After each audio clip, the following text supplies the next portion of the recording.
god. I can't believe I wrote this. But yeah, just not interested in pooping it out of my vagina and getting all my guts moved around to take it out. Hi everyone, my name is Manny. Welcome to my channel if you're new, or welcome back. Today's video is going to be a little bit different. I'm going to be talking about how to start journaling if you're interested, why I journal, and also reading through some of my old journals. Journaling has been something that I've loved in my entire life. I've pretty much done it as early as I can remember. Like whenever I started writing, I would just write in my journal and talk about my day and stuff like that. I feel like journaling has been very consistent in my life and I really enjoy it, and I think everyone would benefit from it, so I'm gonna give you some tips to get started in journaling. My first tip for journaling is don't put pressure on yourself when you're first starting. What I mean by that is you shouldn't pressure yourself to fill out an entire page every time you write in your journal, but kind of make it more of something that you want to do, and in order to do that you can't put these like stressful restrictions on yourself. I find that whenever journaling becomes something that I'm forced to do, I much less enjoy it and it's just a lot less fun for me. Whenever I let myself be creative and do whatever I want to do that day in terms of an entry, the entry turns out a lot better. So in terms of entries, I'm just going to show you a few of my old entries. As you can see, this entry is only half a page versus this entry here that I wrote, which is literally like 6 pages maybe at once. Yeah, like 5 or 6 pages. Some days you'll have the flow, some days you won't. It just depends on the day, so don't pressure yourself to write a certain amount. Just write however much you want, write whatever you want to talk about. Don't force yourself into anything. My second tip is to make journaling fun and add your own twist. I know a lot of people are pressured into making it super neat and filling it with nice calligraphy, starting with stuff like that, whatever format. But honestly, just journal however you feel you want to. I used to be really obsessed with stickers and washi tapes and stuff like that, so I would literally decorate my journal and fill it out like that. So putting pictures, washi tape, just decorating it and stuff like that. And that was what was fun for me. Like I really enjoyed that and it made me want to journal every day and decorate and stuff like that. As you can see, my current journal is definitely a lot more minimalistic. I'm literally just writing every day and in cursive too. It's like super messy honestly, but I just want to get my thoughts down and talk about the days, so this is more important for me now. I did really enjoy that style of journaling before with all the washi tape and the scrapbooking and stuff like that, but now that I'm like matured, I've kind of transitioned into a more simplistic style, and that's totally okay. My third tip is to look for journaling prompts if you're stuck. My best tips are to look on Instagram and also Pinterest. There are just some days where you're literally gonna have nothing to talk about. Like, for example, in quarantine, I feel like I'm saying the same things over and over again. Like, I woke up, I worked out, I stayed at home. There's not much to talk about nowadays, but you can always find journaling prompts online. I know one specifically that I found is like Olivia D'Andrea's self-love journaling prompts, which are really nice because then you get to talk about like why you love yourself and things you want to develop about yourself. I really like that prompt. There are a ton of other ones if you're more into like the creative storytelling, like talking about your dreams or talking about like a story that you've thought of that you might want to change into a film or something like that. There's a ton of prompts out there, and honestly, if you're ever stuck one day, I suggest just having a bank of them on your phone, like saving them on your Instagram or something like that. My fourth tip for journaling and getting started is to build it into your routine somehow. So in my morning routine, I put journaling right after I finish reading, and I find that makes me really accountable and forces me to journal because there's literally nothing else to do except for journal. I used to try journaling at night at the end of the day, but honestly, like there are times when like at night I'm super tired, or like I usually end off the day with like watching YouTube and stuff like that, and I just don't want to journal anymore. So that's why I changed it into the morning so that I could build it into my routine. Honestly, just find whatever works for you. And my last tip for starting journaling is to try different things. As you can see in my past journals, I've tried a lot of different styles with like scrapbooking and writing and stuff like that. Journaling, the best part of it is that it's endless and there are so many different options, and you just have to find what works best for your personality.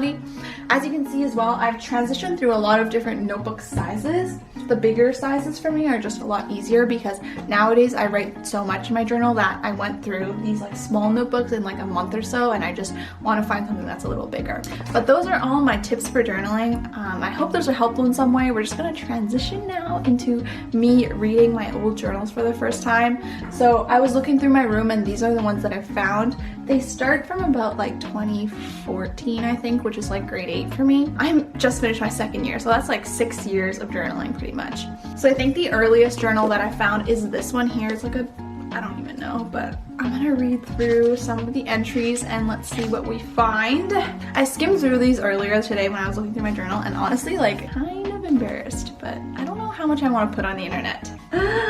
Oh my god. I found an entry that I want to read out. I'm just gonna give a little context. This was me in grade 8, and I was in the process of becoming really close friends with a guy, and yeah, this entry is really random. Okay, so I'm just gonna like say different names for the sake of the other person, obviously. So let's get started. I lost my typical journal writing pen. I also lost my small eraser. I have no idea why.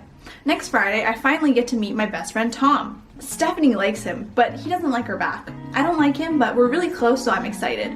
I had something else to say, but I forget. This is so embarrassing. Stephanie is so obsessed with Tom. Yesterday, she got all freaked out because he wasn't responding to her. He was feeling sick, or so he told me. She was/is too obsessed with boys. I haven't really talked to Tom this week, except for the Skype call on Wednesday. That was with Stephanie and Tom, and it was fun. Oh my god. Okay, another entry. Turns out Tom isn't at camp quite yet. I was texting him while I was busing home. Speaking of buses, I saw this very cute boy. He was drinking Starbucks and I saw his name. It's Chad. He's actually pretty good looking, mysterious Chad, and I wish I could talk to him. Oh well, maybe I'll see him again. Anyways, today all my contacts got wiped off my phone. It's okay, but people who I don't talk to anymore, I can't get their numbers. Tom was so cute today. He texted me this long message about how awesome I was. I told him to send me one, but I was joking, but he sent me one anyways. Stephanie said he might like me, which is possible, but I don't think so. Even if he did, it'd be okay because I love him, in the friend way obviously. He's so nice, funny, and can actually keep a conversation going. I really like talking to him. It's so fun and I actually want to talk to him. Sometimes he doesn't reply though, but it doesn't really matter because the ratio of answering to not answering is very off. He always texts me first too, which is different from most guys. I can't believe I wrote this. Maybe he does like me, but maybe not. I don't want to get too over my head. He is decent looking, maybe pretty cute too, but gonna go. Oh my god, I'm literally gonna cry right now. This is so funny.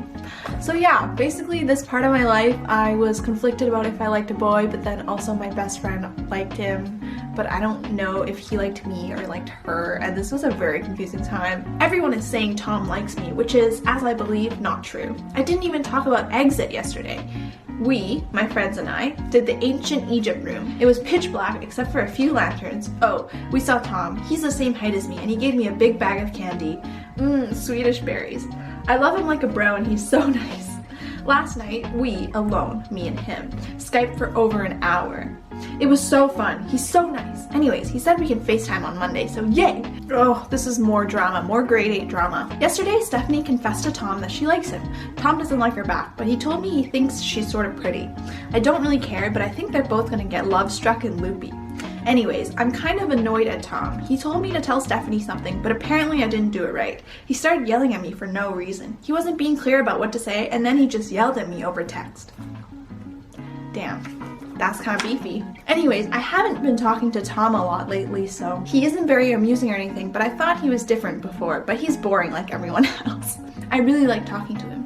It's so fun and I actually want to talk to him. So yeah, journaling doesn't even have to be about people. Here's another entry that I wrote in grade 9.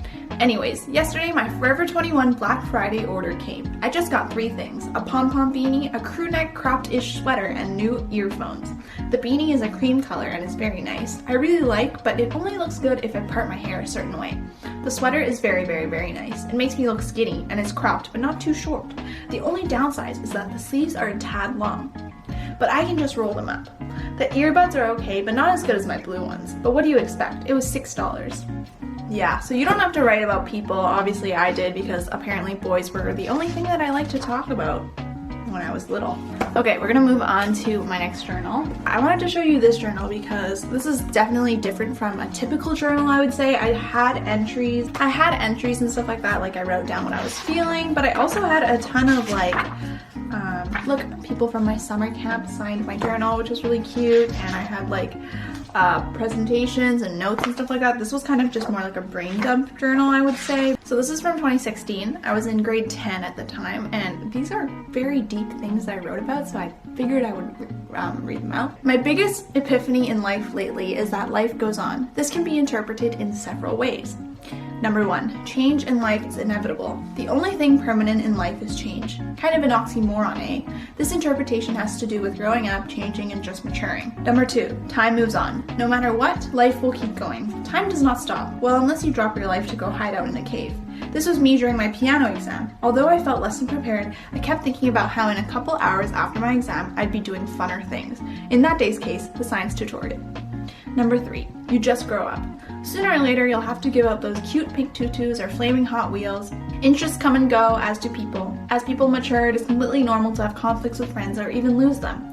It isn't all that bad. Friends just sometimes don't click as well as before. As I get older, more and more of my friends will have a greater interest in drinking, partying, and that's just how life works. Maybe I just wasn't meant to grow up as fast as them. I, for one, love it when I can binge watch those kid-friendly movies. There's no rush to grow up at all, as that time will come when it does. I'm sure many of my teachers could not imagine their lives the way they are now when they were kids. Although I know the general direction I want my life to be headed, media, film, videos, I have no clue at all how my life will be in 10 years or 20 years. That's funny because I've totally changed my life path and I'm not even studying film anymore, but I thought I was in grade 10. On to my next journal. Let's take a look at this one. This is so embarrassing. I hate my life. Okay, so I was reading through the pages. I figured some of them are a bit too personal to read out loud just because it's not even about me, it's like about other people, and I want to keep that kind of private because I don't know what they would think. But I wrote this poem. I wrote this poem when I was in grade 12. This was my first boyfriend, so I was like kind of like love loopy, you know what I mean? Like you think you have found love of your life. Oh god, I don't want to read this. This is really funny. I got to know a pretty cool guy. When I thought about him, my stomach would tie. As I got to know him, he was sweet as apple pie.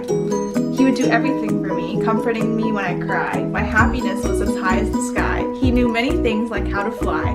When playing darts, he'd always hit the bullseye. Our conversations would never be dry. I feel so warm when in bed we lie. It's so hard when we say goodbye, but don't worry, there are many ways I try not to die. For I know it won't be long until we say hi. In the end, all that's important is you and I. Yes, if you are wondering, that is the most embarrassing thing I've ever shared on the internet. So we're just gonna move past that and go on with the next entry because I literally want to cry right now. Let's talk about how that's not even grammatically correct at the end, but we're done with that notebook. The best thing about my journals that I really like is that they kind of carry me through life events when I read them back again. Like as you saw earlier, I can bring myself back to the times when I was friends with people that I was with before. Like I'm not close with those people anymore that I wrote about in grade 8, but I can imagine those times and remember how I felt because I talked about it and stuff like that. I have this journal in particular. It's from September 2017 to April 2019, and this one's really important to me, and I really like to keep this one because it was through my first relationship and breakup in this journal, and when I read it back I always get nostalgic and also reflective about how much I've grown and how much I've learned from these experiences in my journal. Usually I start crying when I read it over again, so let's hope that doesn't happen today. Again, I don't know how much I'm gonna read just because most of the time I'm talking about other people and how I feel about them. Okay, I think this one is appropriate to read. It's a bit sad, but I mean, we're reading through my past journals, so gotta show everything, I guess. Almost everything.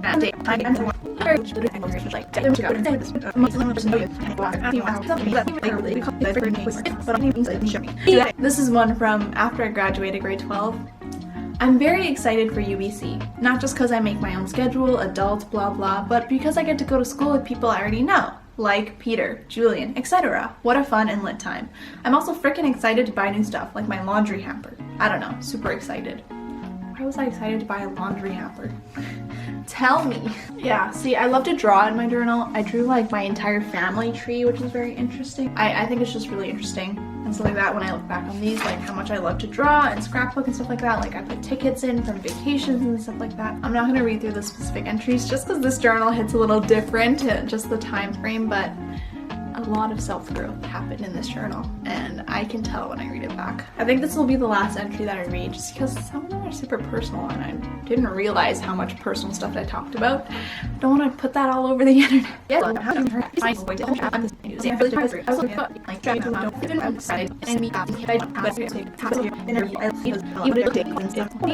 This is interesting. This is the beginning of coronavirus. I watched this YouTube video of a Wuhan citizen talking about what Wuhan is like right now, and it was very eye-opening. Everything is shut down, hospitals filled to the brim. Damn. Also, so many media outlets are so racist, claiming this only happened because it's Chinese people. We deserve it for eating dogs, etc., etc. Dumb stuff. Like, damn, it's 2020. We're all just trying to live out here. The world sucks right now, though. Fires in Australia, coronavirus, bruh. Also, I'm pretty sure I never want to birth a child, lol. I've decided this in psych today, learning about parenting and birth. I really want to adopt. That'd be super cool. But yeah, just not interested in pooping it out of my vagina and getting all my guts moved around to take it out. I hope you enjoyed this video, enjoyed listening to me read through my old journal entries and stuff like that. Hope you're inspired to start your own journal now because of how many memories I have in my journals and stuff like that. If you enjoyed this video, make sure you give it a thumbs up, leave a comment down below, and subscribe if you want to. I will see you in my next video. Bye! And I was like, yo.